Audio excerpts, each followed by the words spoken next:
Online tutorial गुरुजी की इस video को देखने से पहले सब्सक्राइब का बटन दबाना ना भूलें। सब्सक्राइब का बटन दबाने के बाद इस बेल आइकन को दबाकर हमारी हर वीडियो की नोटिफिकेशन सबसे पहले पाएं। दोस्तों, बैंक ऑफ बड़ौदा की अपनी ब्रांच से लूज चेक लेने के लिए आपको देखिए कुछ इस तरीके का कस्टमर रिक्वेस्ट फॉर्म की ज़रूरत पड़ेगी। आप चाहें तो इस फॉर्म को डायरेक्ट बैंक ब्रांच से भी ले सकते हैं या फिर इसे ऑनलाइन डाउनलोड करके इसका प्रिंट आउट निकाल सकते हैं और इसे भर के बैंक में जमा करवा सकते हैं। प्रोसेस शुरू करें उससे पहले मैं आपको एक बार बता दूं कि लूज चेक एक्चुअल में होता क्या है। देखिए, अगर आपके पास चेकबुक नहीं है या आपका चेकबुक जो है ख़त्म हो चुकी है तो नई चेकबुक इशू करवाने के लिए आपको कुछ दिन की ज़रूरत पड़ेगी, यानी इमीडिएटली आप नई चेकबुक इशू नहीं करवा पाएंगे। उसके लिए आपको 10 से 15 दिन का वेट करना पड़ता है। तो ऐसी कंडीशन में अगर आपको चेक की ज़रूरत पड़ गई तो फिर आप जो है चेक कैसे लेंगे, क्योंकि आपके पास तो चेक है नहीं। तो उस कंडीशन में आप चाहें तो अपनी बैंक ब्रांच से अपने अकाउंट के ऊपर लूज चेक का मतलब होता है चेक के 1-2 ही पन्ने आप जो है अलग से बैंक से इशू करवा सकते हैं। उसके लिए आपको पूरी चेकबुक लेने की ज़रूरत नहीं पड़ेगी। और जो लूज चेक होते हैं उसकी खासियत यही होती है कि इसे आप इमीडिएट इशू करवा सकते हैं बैंक से और यूज़ कर सकते हैं। तो बेसिकली लूज चेक का यही काम होता है। तो जितनी भी लीफ आपको चाहिए, यानी जितने पन्ने चाहिए चेक के, वो क्वांटिटी आपको फॉर्म में डालनी पड़ेगी। इस फॉर्म को ऑनलाइन डाउनलोड करने का लिंक मैंने इस वीडियो के डिस्क्रिप्शन में डाल दिया है।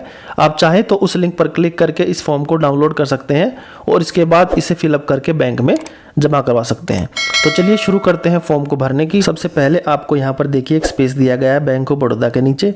तो यहाँ पर आपने अपनी ब्रांच का नाम लिख लेना है, जिस ब्रांच में आपने अकाउंट खुलवा रखा है और जिस अकाउंट के लिए आपने चेक जो है लूज चेक इशू करवाने हैं। तो यहाँ पर उस ब्रांच का नाम आप यहाँ पर कुछ इस तरीके से लिख देंगे।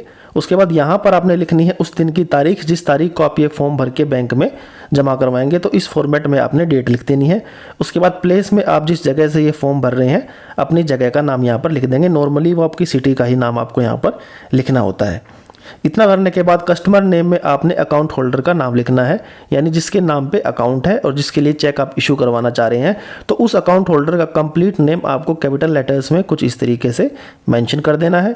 उसके बाद यहाँ पर डलेगा आपका अकाउंट नंबर, जिस अकाउंट के लिए आप लूज चेक इशू करवाना चाहते हैं। तो यहाँ पर आप अपना अकाउंट नंबर डाल दीजिएगा और उसके बाद फिर आपने डालनी है कस्टमर आईडी। दोस्तों, ये तीनों ही डिटेल आपको आपकी बैंक पासबुक के फ्रंट पेज पे मिल जाएंगी। तो वहाँ से देख के ये तीनों डिटेल आप बड़ी आसानी से इस फॉर्म में फिलअप कर सकते हैं।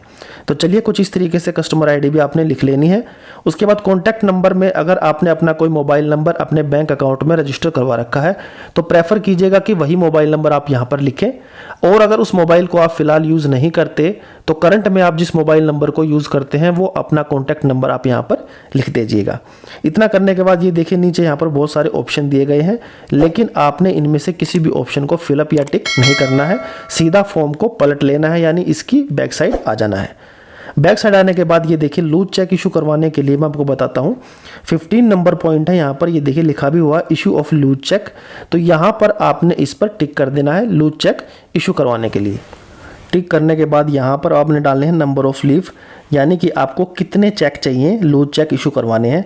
जैसे अगर मान लीजिए आपको 2 चेक चाहिए तो आप ये लिखेंगे 02 या 3 चाहिए होंगे तो लिखेंगे 03, यानी जितने भी चेक आपने लूज में चाहिए होंगे वो आपका नंबर यहाँ पर लिख देंगे। उसके बाद पर्पज़ के सामने आपने लिखना है कि किस कारण से या क्या रीज़न है जिसके लिए आपको लूज चेक जो है इशू करवाने पड़ गए। तो जो भी आपका जेन्युइन रीज़न हो वो आप यहाँ पर लिख दीजिएगा। जैसे कि अगर आपको किसी लोन वगैरह में लगाने हैं इमीडिएट और आपके पास चेक अवेलेबल नहीं है तो फिर आप यहाँ पर लिख सकते हैं उस लोन का नाम। जैसे लिख सकते हैं इस तरीके से फॉर कार लोन, या जो भी आपका एक्चुअल पर्पज़ हो ना वो आप यहाँ पर लिख दीजिएगा। उसमें कोई भी इशू नहीं है, जस्ट मैंने आपको दिखाने के लिए लिख दिया है।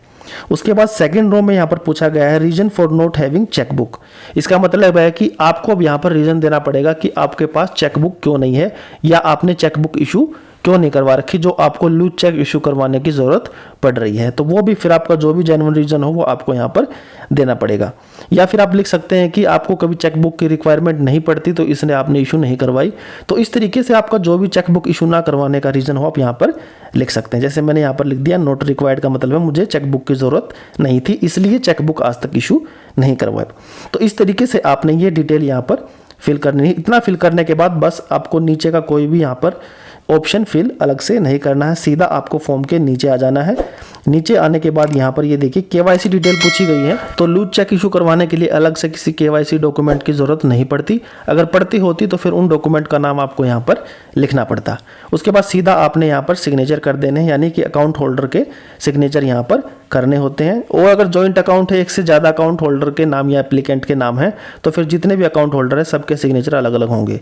उसके बाद ब्रांच यूज़ में आपने यहाँ पर कुछ भी फिल नहीं करना है, इसमें बैंक अपने आप जो फिल करना होगा वो कर लेगा। बस आप इस फॉर्म को इतना ही भरेंगे और उसके बाद जैसे इस फॉर्म को आप बैंक में जमा करवाएंगे तो आपको लूज चेक इशू कर दिए जाएंगे। दोस्तों, बैंक ऑफ बड़ौदा में मैंने यही नहीं, इसके अलावा भी बहुत सारी वीडियोस बनाई हुई हैं जिसमें आपको मैंने बैंक ऑफ बड़ौदा की अलग अलग सर्विसेज के लिए आप ऑनलाइन या ऑफलाइन कैसे अप्लाई कर सकते हैं इसके बारे में ट्यूटोरियल दिया है। उन सभी वीडियोस को आप इस वीडियो के डिस्क्रिप्शन में जाके मैंने प्लेलिस्ट का लिंक डाल दिया है, आप उस लिंक पर क्लिक करके उन वीडियोस को देख सकते हैं। दोस्तों, अगर इस वीडियो से रिलेटेड आपके मन में कोई सवाल है तो मुझे नीचे कमेंट करके पूछिए, मैं जल्द से जल्द आपके सवाल का जवाब दूंगा। साथ ही साथ जाने से पहले इस वीडियो को लाइक और एक बार चैनल को सब्सक्राइब जरूर कर दीजिए। साथ ही साथ सब्सक्राइब बटन के बराबर में दिए गए बेल आइकन को प्रेस कर दीजिए ताकि जब भी मैं अपने चैनल पर नई वीडियो डालूँ आपके पास तुरंत नोटिफिकेशन पहुँच जाए।